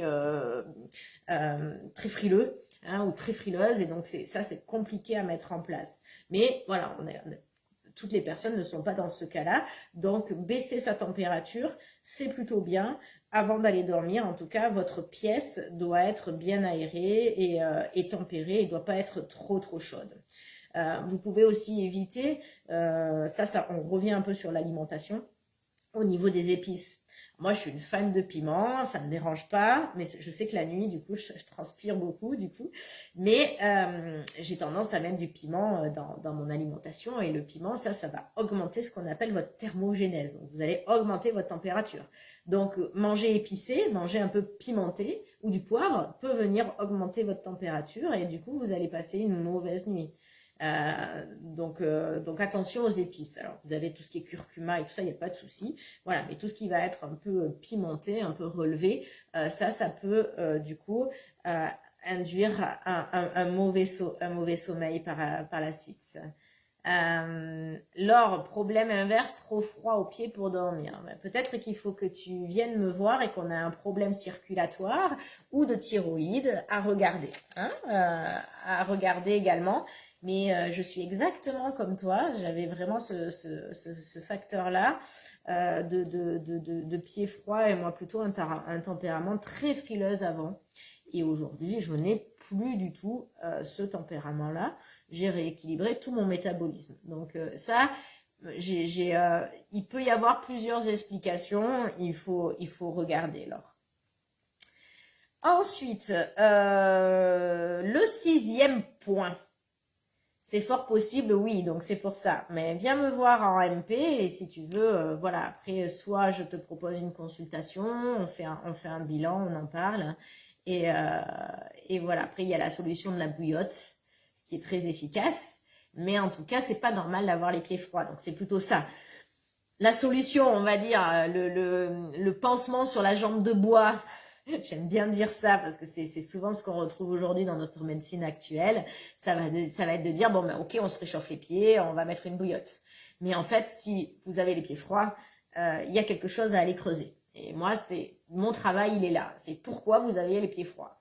Après, je vais vous donner la solution immédiate pour aller mieux, mais moi, je veux trouver et enlever ce symptôme. D'accord ? Voilà. Donc, du coup, pour le 6e, le 6e point qui est très important et qui n'est pas des moindres, d'accord, c'est vraiment le côté rituel et régularité. C'est-à-dire qu'en fait, votre sommeil, on a un cycle circadien, votre corps aime la routine. Alors, je sais que c'est pareil. Dans notre société, la routine, c'est très mal vu. C'est comme le sommeil. Oh, la routine, oh, c'est pas bien, on s'ennuie, etc. Mais votre corps, lui, il aime ça. Ça le rassure, il a son rythme, etc. Et au contraire, il aime pas quand il n'a pas cette routine. Le seul moment où on n'utilise pas la routine, c'est en effet pour faire les cours de cross-training et de HIIT, et ça je vous en parle tout le temps, parce que là on va chercher à faire ce qu'on appelle de l'hormèse, et à pouvoir avoir plus de résultats. On va justement faire en sorte que le corps s'adapte tout le temps à des nouveaux exercices, à des nouveaux temps de repos, etc., pour dépenser plus d'énergie. Mais on n'est pas du tout là dans le même contexte. Dans un contexte plutôt de digestion, de choses qu'on a, de base, on va dire, hein, de réparation, de sommeil, votre corps aime le côté rituel, régularité. Donc après, vous pouvez aussi faire, je sais pas, quelque chose, un petit acte qui dit, ben tiens, là, ça y est, je me mets... c'est mon moment pour moi, c'est le moment où je vais dormir. Donc, soit vous allumez vos lumières rouges, par exemple, vous mettez une petite bougie. Ça va faire partie, en fait, d'un rituel où vous écoutez votre petite musique qui va vous détendre. Surtout, et la régularité. Essayez d'avoir les mêmes heures. Hein, ça va être important, d'accord ? Tout ça, ça va baisser vos signaux d'alerte. N'oubliez pas, qu'à la base, hein, on a 300 000 ans d'évolution, 300 000 ans où, pour être aujourd'hui ici, mais on a galéré, hein. On a lutté contre le froid, on a lutté contre les prédateurs, il a fallu trouver à manger, on a lutté contre la famine, ok, c'est tout ça en fait, hein, Et donc nos hormones, elles sont beaucoup en état d'alerte, parce qu'avant, ben, il fallait, voilà, il fallait survivre. Maintenant, maintenant, on n'a plus ces problèmes-là. On ouvre le frigo, on a à manger, on a d'autres soucis, mais qui ne sont pas connus par notre génétique. C'est bien là le problème, d'accord? Donc voilà. Donc ça, on a mis les 6 piliers, hein, importants, où c'est les modifiables déjà pour votre sommeil, d'accord? Maintenant, on va passer au petit plus. Je vous ai promis, et puis c'est bon, impeccable, moins le quart. Je suis sûre que dans 15 minutes, j'aurai à peu près fini. Wow. Bon, vous avez observé cette gestion du temps. Donc du coup, les petits plus intemporels, hein, parce qu'on peut pas se quitter comme ça avec des choses sans que je vous donne des petites astuces et des dernières, comment dire, des dernières recherches scientifiques que vous n'allez pas trouver ailleurs, d'accord? Donc voilà, donc déjà dans les petits plus que je voulais vous dire, donc c'est venir aussi parler du café, du thé, en fait, attention. Vous avez aussi certaines personnes ont une sensibilité particulière avec le café et le thé. Le café et le thé, en fait, la caféine et la théine vont occuper les récepteurs d'une hormone de l'adénosine. L'adénosine, en fait, c'est une hormone qui va monter dans la journée, en fait. Je vous dis, c'est complexe, hein, et qui est un précurseur, en fait, hein, de la mélatonine pour passer votre bonne nuit. En fait, ça va monter comme ça dans la journée. Donc, c'est intéressant. Le matin, on prend du thé et du café. En effet, on n'a pas envie de se rendormir. Donc, du coup, paf, on met sur ces récepteurs, on met de la théine, la caféine et ok. Ou bien, voilà, du Go avec du NADH, etc. C'est très bien. Donc là, c'est ok. Par contre, après, ce qu'il faut penser, c'est qu'il faut 5 heures pour évacuer la théine et la caféine.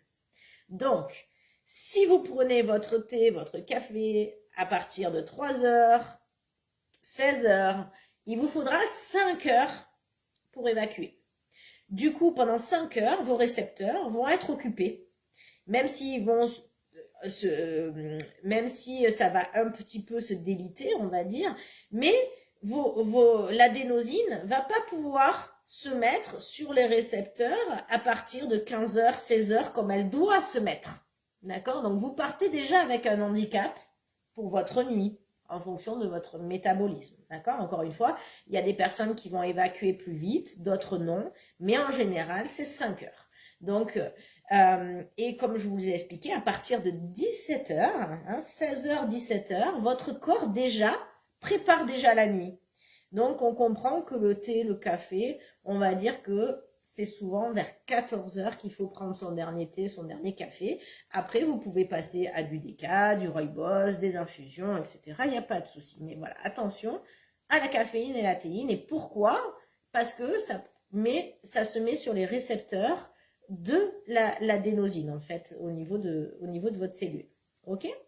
Ensuite, le sport. Chez certaines personnes, en fait, le sport type cross-training fractionné, donc ce que je pratique, d'accord, le soir, peut des fois ne pas être adapté. Et le soir, du coup, si on pratique une activité sportive très tard, si du coup vous avez appuyé sur votre bouton de cortisol, mais chez certaines personnes, il peut être allumé trop longtemps, on va dire, et du coup, ça va pénaliser votre nuit.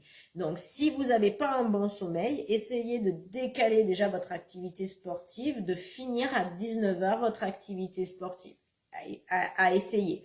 Encore une fois, ça c'est du cas par cas, puisque moi je fais mon entraînement le soir, ça ne gêne pas mon sommeil, et je suis beaucoup plus du soir que du matin. Mais bon, voilà, ça c'est vraiment perso à chacun.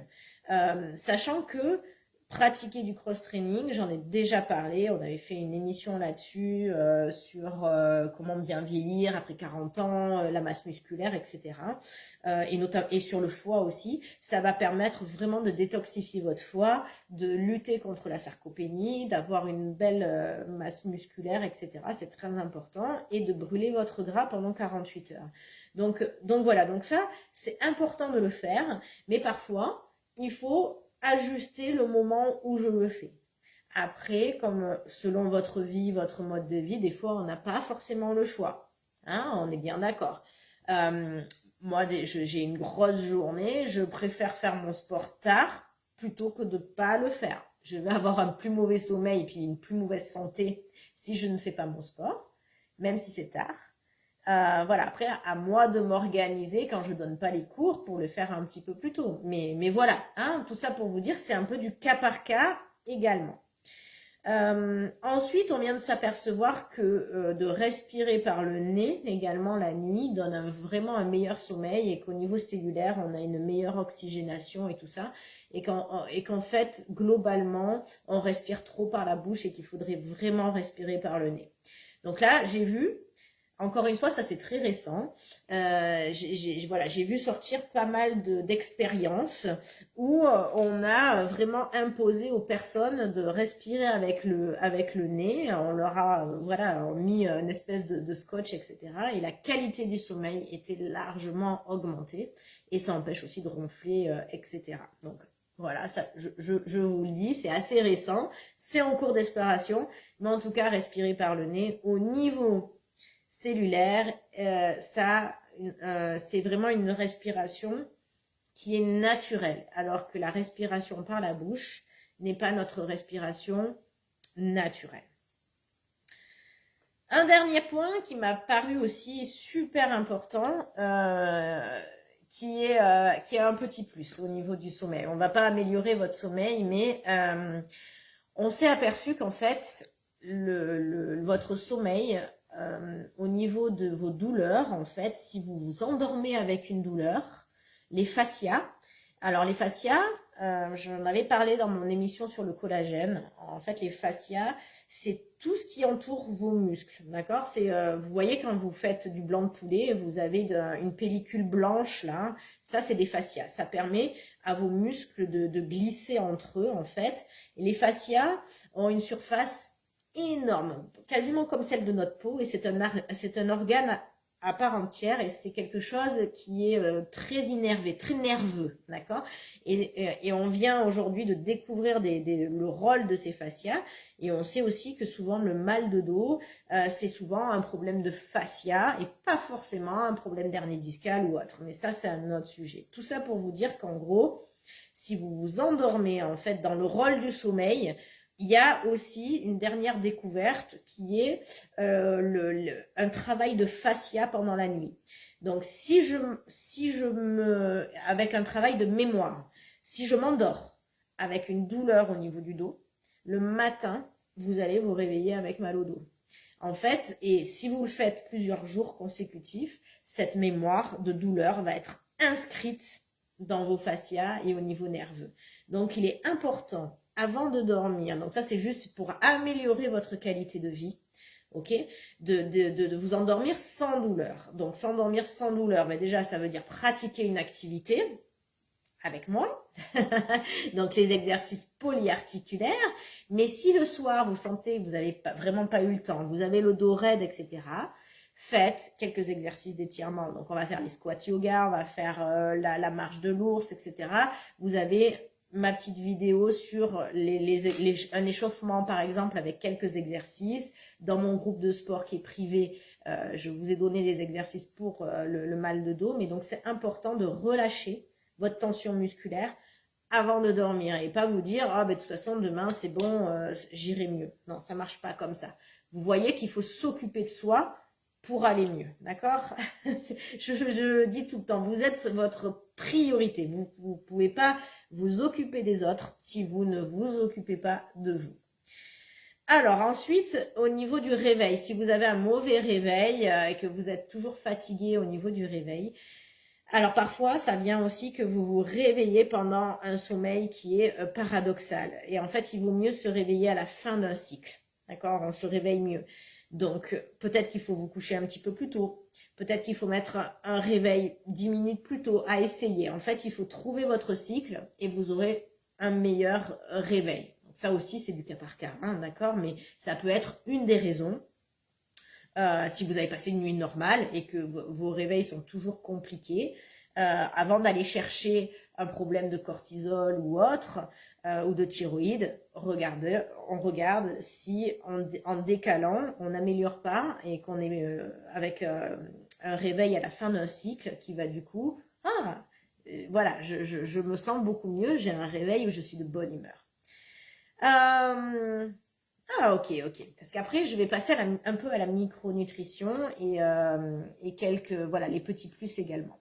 Le dernier point que je voulais voir en petit plus, c'est ce que je vous ai dit tout à l'heure, c'est qu'on peut légèrement décaler son horloge biologique, mais vous allez pouvoir le décaler de 30 minutes, hein, pas beaucoup plus, avec une activité type cross-training, comme je pratique, soit le matin, par exemple, ou le soir, en fonction du décalage que vous voulez faire. Si le matin vous avez vraiment du mal à vous lever et que vous avez besoin d'être actif plus tôt, ben là il va falloir faire une activité physique le matin. Et après vous allez vous endormir plus tôt. Pareil, si vous avez besoin, si le soir à 20h vous vous endormez, c'est vraiment gênant, dans ce cas-là, on va faire une activité physique le soir et on va pouvoir décaler un petit peu votre horloge biologique. C'est petit, mais on peut un petit peu le faire.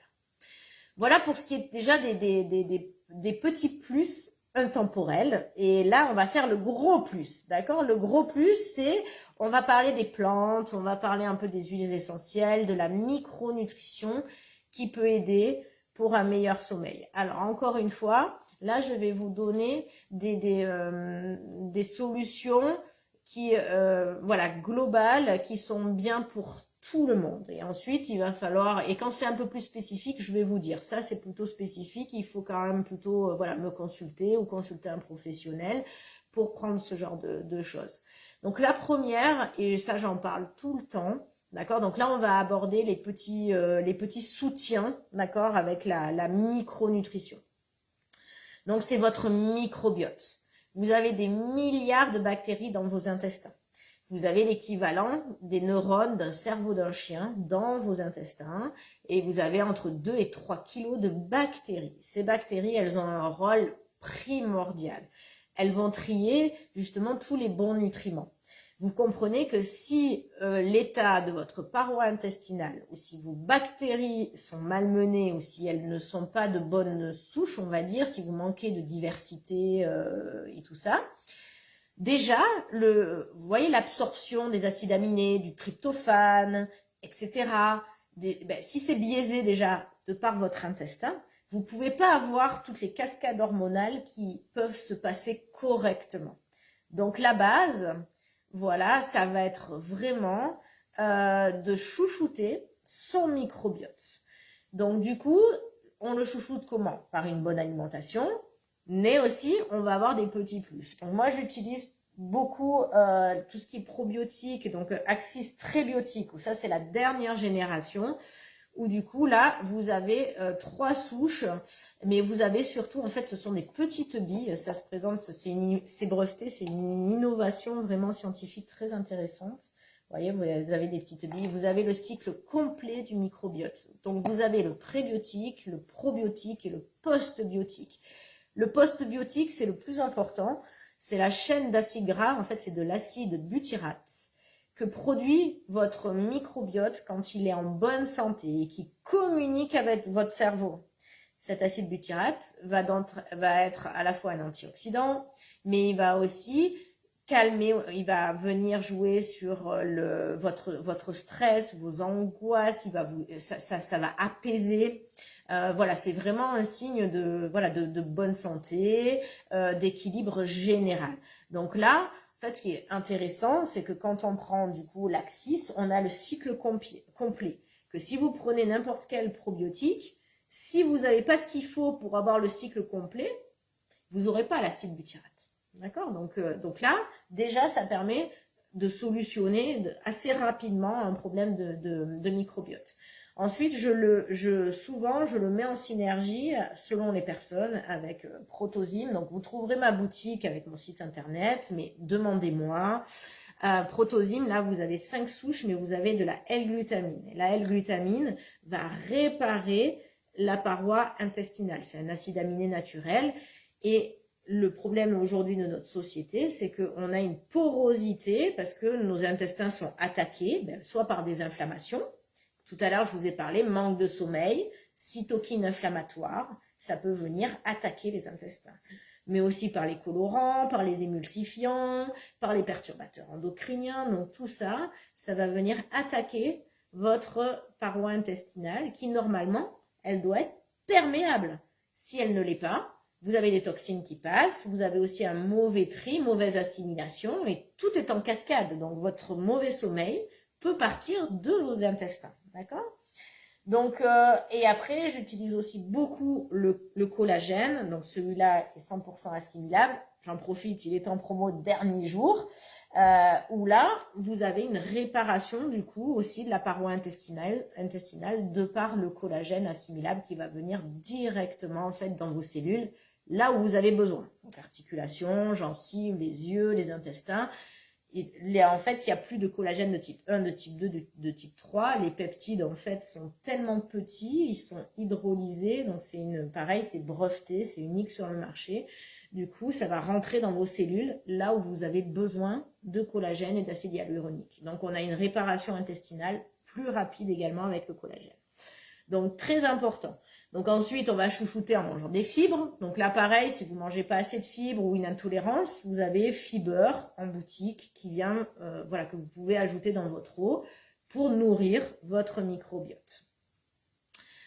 Ce que j'aime bien en termes d'oligo-éléments, justement, je vous ai parlé des communications cellulaires. On a vu que pour votre système hormonal, en fait, vous communiquez vos cellules entre elles avec des oligo-éléments. Donc, ça va être du magnésium, du calcium, du sodium, c'est très important. Donc là, vous avez aussi, j'utilise beaucoup le minéral solution qui est en boutique et qui est une solution buvable avec 52 oligo-éléments, qui est complet, qui va permettre une bonne communication cellulaire. Vous voyez, on fait vraiment par étapes. On se dit, bon, j'ai un mauvais sommeil. J'ai pris en compte tous les modifiables. Ok, je veux aller plus loin, ça suffit pas. On va voir les intestins, on va voir au niveau des oligo-éléments. Donc du coup, chez certaines personnes, j'augmente le taux de magnésium, mais ça dépend et c'est personnalisé. Chez certaines personnes, le magnésium va être, elles vont être carencées parce qu'elles vont l'utiliser plus en termes de métabolisme que d'autres. Donc ça peut être les sportifs, par exemple. Ça peut être aussi des gens qui sont anxieux, qui sont inquiets. Donc du coup, on va avoir besoin d'un peu plus de magnésium. Donc avec les oligo-éléments, je vais renforcer en magnésium. Ensuite, les oméga 3 pour le cerveau, pour l'équilibre, pour vos hormones stéroïdiennes et tout, c'est très important. On est tous en déficit d'oméga 3. Donc c'est pareil, je vais préconiser des oméga 3. Alors, pas tous les oméga 3. Attention à ce que vous achetez. Alors c'est sûr, moi je vous ai choisi vraiment de la qualité qui me paraît la plus importante pour moi. Donc j'ai des valeurs environnementales et santé qui sont à ce niveau-là pour vous. Donc les oméga 3 que vous allez trouver, ils sont à la fois pêche durable, un bon ratio en fait au niveau des acides gras, mais vous avez de la vitamine E à l'intérieur, très importante, parce que cette vitamine E va empêcher l'oxydation des oméga 3. Si vous prenez des oméga 3 sans vitamine E, ça va s'oxyder et du coup, ça devient dangereux pour vous. Donc, il faut faire attention à la complémentation que vous prenez et surtout à la qualité. Et ils sont garantis sans métaux lourds. D'accord ? Voilà. Donc, après, plus spécifique. Attention, je vais donner, alors ça c'est spécifique, c'est des préconisations au cas par cas. J'aime beaucoup le GABA, qui est un neurotransmetteur, en fait, qui diminue l'anxiété et que souvent, on est très déficient. C'est mon cas, par exemple. Les gens qui sont très branchés dopamine, du coup, ils ont souvent une déficience en GABA. Donc, en fait, en remettant un peu de GABA, du coup, on rééquilibre les neurotransmetteurs, d'accord? Entre, comme je vous ai dit, le bouton vert, le bouton rouge. Si on a trop de déficience, on vient rajouter. Mais ça va être plutôt spécifique. Ensuite, j'aime bien la glycine comme acide aminé et éventuellement aussi tout ce qui va être mélatonine. Mais la mélatonine, en fait, il y a plusieurs formes de mélatonine. C'est pareil, c'est du cas par cas. Vous avez des personnes qui vont avoir des réveils nocturnes et tout ça, c'est ce que je vous disais, ça va être plus un problème de méthylation. Donc là, on va prendre une mélatonine en fait qui va plutôt être absorbée par les intestins. Ou bien une personne qui va avoir du mal à s'endormir et là c'est plutôt un problème hormonal en fait, où là on va plutôt prendre une mélatonine qui va être assimilable différemment pour plutôt répondre à ce besoin-là. Vous voyez, donc c'est un peu du cas par cas, mais du coup voilà, moi voilà un peu tout ce que j'aime bien. En termes d'oligo-éléments, de micronutrition, en termes de plantes. Ça, c'est pareil, c'est un peu du cas par cas. Les plantes, ça va être pour des personnes, ça va dépendre si elles sont anxieuses, pas anxieuses, si c'est un problème d'endormissement. Donc, vous avez le rhodiola, par exemple, la ashwagandha, qui est pas mal, la valériane. Mais la valériane, elle peut donner un peu des cauchemars, ça dépend. Vous voyez, c'est vraiment très spécifique. Le millepertuis, des infusions, le tilleul, qu'on peut faire le soir. Voilà, ça, vraiment, ça entre guillemets, ça ne mange pas de pain. et c'est très bien de le faire. Des huiles essentielles. Les huiles essentielles qu'on peut mettre sur son coussin, par exemple. Donc, la lavande, ça marche très bien. Ça calme la lavande. Et vous avez aussi le basilic, quand vous pouvez vous mettre, par exemple, sur le plexus pour des gens qui ont tendance un peu à être angoissés. Parce que parfois, le sommeil aussi peut être assimilé à une perte de contrôle. Et du coup, inconsciemment, j'ai pas envie de m'endormir parce qu'en fait, ça m'angoisse. C'est pour ça que c'est important d'avoir un rituel, d'avoir des choses où le matin, vous faites un peu votre petit rituel parce que ça va vous rassurer également. Et pareil pour les personnes en fait qui veulent que leur journée dure plus longtemps. C'est-à-dire que souvent j'entends dire ah oui mais tu comprends les enfants sont couchés, moi à partir de 9h, oh là là si je peux rester réveillée avec ma série jusqu'à minuit, c'est les seuls moments où je suis tranquille. Mais là, vous voyez en fait vous vous empêchez finalement de dormir et vous vous empêchez de passer une bonne journée moins fatigante. Vous aurez moins ce sentiment de dire ah non mais c'est le seul moment où je me sens tranquille. C'est ce que j'apprends aussi avec vous, c'est de vous dire, vous devez vous octroyer des petits moments dans la journée pour vous. Je prends mon petit café, 10 minutes, je pose mon téléphone, je me pose. Là, parce que ça empêche d'avoir une journée où j'ai couru toute la journée et où finalement je me retrouve le soir à me dire, ça y est, je suis au calme, je m'occupe de moi et je vais empiéter sur mon sommeil. Parce que ça, c'est vraiment un mauvais calcul. Voilà, donc ça, j'espère que tout a été compréhensible, assez simple. J'ai essayé de simplifier au maximum. C'était encore un sujet très costaud. Voilà, midi 5, j'y étais presque, 5 minutes près. Donc vous avez compris qu'en fait j'ai une démarche qui est holistique et que je transforme en fait les personnes. Donc là, voilà, depuis 5 ans, j'ai transformé, on va dire, des milliers de personnes avec justement cette recherche à la fois scientifique, holistique ou globale, où vous allez vraiment m'expliquer comment vous êtes, votre histoire. Tout ça, donc je vais apprendre, je vais écouter, je vais vous donner des solutions personnalisées et parfois quand il y a vraiment des blocages qui sont importants, qu'on a besoin d'aller plus loin et de faire des examens, donc je suis en partenariat également avec un médecin fonctionnel, voilà, qui travaille aussi avec WhatsApp, qui du coup va faire les ordonnances, va aussi travailler avec moi sur le diagnostic. Voilà pour ma façon de travailler. Le but étant de vous donner en fait toutes les clés personnelles pour bien vieillir, pour avoir votre poids de forme, pour être en pleine santé, en pleine vitalité, voilà, très longtemps. Et en fait, tout ça, ça s'adapte en fonction de votre vie. Et moi, je suis là, sur votre épaule, pour vous donner les solutions à chaque fois qu'il y a un changement également dans votre vie. Parce qu'on n'est pas des machines. Il y a des moments, ben, je peux avoir moins le moral. Ben, tiens, j'ai eu une déception amoureuse ou j'ai un problème de santé, je me suis cassé la cheville. Laurence, comment je fais? Ben, on va adapter l'alimentation, on va adapter l'exercice. Il n'y a pas de problème. Il n'y a rien qui changera et on adapte. Et je suis là en fonction de vos besoins et on entretient ça sur l'année. Voilà, vous savez presque tout, je crois. Je vais voir si... merci Laure, c'est super clair, je suis très contente. Parfait. Bonjour Niki. Écoutez, je vous invite, vous allez retrouver ce live sur ma chaîne du coup YouTube.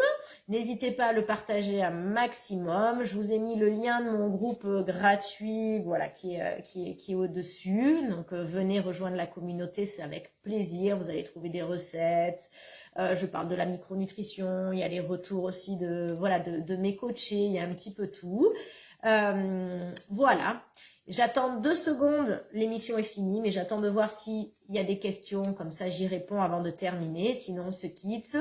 Je vous souhaite un excellent week-end de Pâques, je vous dis à très vite. Si vous avez une idée de sujet aussi, le mois prochain, je voulais aborder la résistance à l'insuline, qui était la suite logique du foie de mon dernier live, mais vous m'avez tellement demandé le sommeil que du coup j'ai fait le sommeil avant. Mais si vous avez d'autres demandes, vous me demandez, comme ça je fais le live. Et le week-end prochain, on se retrouve samedi matin pour le live de HIIT. Et là, on enfile nos baskets, shorts et brassières. Et là, ça va dépoter. Parce que l'un ne va pas sans l'autre. Voilà. Je vous souhaite un bon week-end. À très très vite. Merci Dominique. Super. Merci. Bon week-end de Pâques. Merci pour le partage. Encore une fois, c'est très important pour moi. Merci Alexia, bon week-end également. À très très vite. Mouah. À très bientôt.